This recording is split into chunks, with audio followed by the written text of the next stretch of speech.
Salut les coachés, c'est Loïc, j'espère que vous êtes en forme. Dans cette vidéo, on va voir 5 aliments qui n'ont pas du tout la couleur qu'ils devraient avoir au naturel en fait. Vous allez voir que dans la nature, ces aliments, ils n'ont pas du tout cette couleur-là et franchement, ça fait peur. On se pose des questions, qu'est-ce qu'on bouffe finalement? Bon, vous allez me dire des colorants, mais malheureusement, les colorants, c'est pas le pire. Donc sans plus de suspense, je vous présente le premier aliment.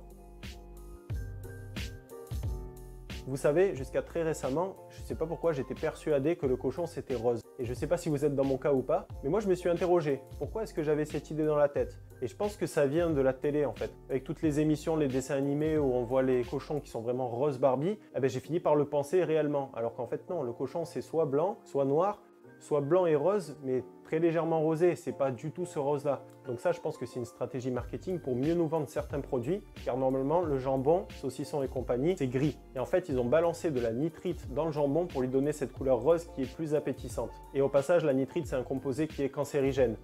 Donc voilà, ça donne envie. Pareil pour le saumon. Le saumon à l'état sauvage, c'est gris, c'est pas du tout rose. Et en fait, on lui a fait bouffer des colorants pour qu'il devienne rose. Je sais pas, à croire que le rose, ça donne plus envie d'être mangé que le gris. Ma foi.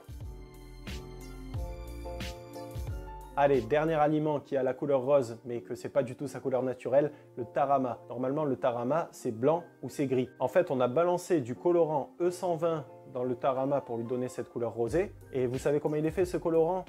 Il est fait à base de bouillie d'insectes. Un peu gluant, mais appétissant. Les produits laitiers sont toujours blancs. Et en même temps, c'est tellement évident que je me demande pourquoi j'y ai pas pensé plus tôt en fait. Le lait c'est blanc, donc forcément le fromage c'est blanc et les yaourts c'est blanc.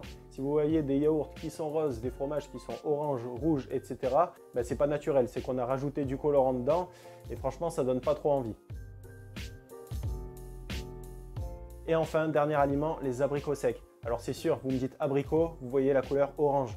Mais comme son nom l'indique, les abricots secs ont été séchés. Donc l'abricot qui a séché au soleil n'est plus orange, mais il est devenu marron-gris. Donc encore une fois, c'est une stratégie marketing. On pense que les abricots, c'est tout le temps orange et c'est pour ça qu'on arrive mieux à nous entuber quelque part. D'ailleurs, si vous achetez des abricots secs qui sont bio, vous allez voir qu'ils sont plus marron-gris. Et franchement, personnellement, je préfère le goût. Je préfère la texture, je trouve que c'est bien meilleur. En fait, les abricots secs qui sont oranges ont été traités au soufre. Et malheureusement, ce traitement au soufre, il n'est pas juste destiné aux abricots, mais aussi à certains raisins secs pour qu'ils aient leur couleur beige qui nous donne tant envie. Bon, si je récapitule, nous on est les consommateurs un peu nigauds à qui on fait gober n'importe quoi. On nous fait bouffer du cancer, du soufre, des colorants et de la bouillie d'insectes. Et j'en passe, parce que là on a vu 5 aliments, mais malheureusement, il n'y a pas que 5 aliments dans la vie, donc je pense que ça ne s'arrête pas là. En tout cas, je pense qu'il faut boycotter cette nourriture-là et qu'il faut se concentrer sur la nourriture qui est bio, ou du moins si on n'a pas les moyens, au moins de se renseigner un petit peu et de ne pas acheter n'importe quoi. J'espère que cette vidéo vous a plu, en tout cas qu'elle vous a renseigné. Si c'est le cas et que vous voulez me soutenir, pensez à la liker et à vous abonner. Si vous aimez les vidéos de ce type, dites-le moi dans les commentaires et je ferai une partie 2. On se retrouve super vite pour une nouvelle vidéo et en attendant, je vous félicite parce qu'aujourd'hui, vous vous êtes repris en main.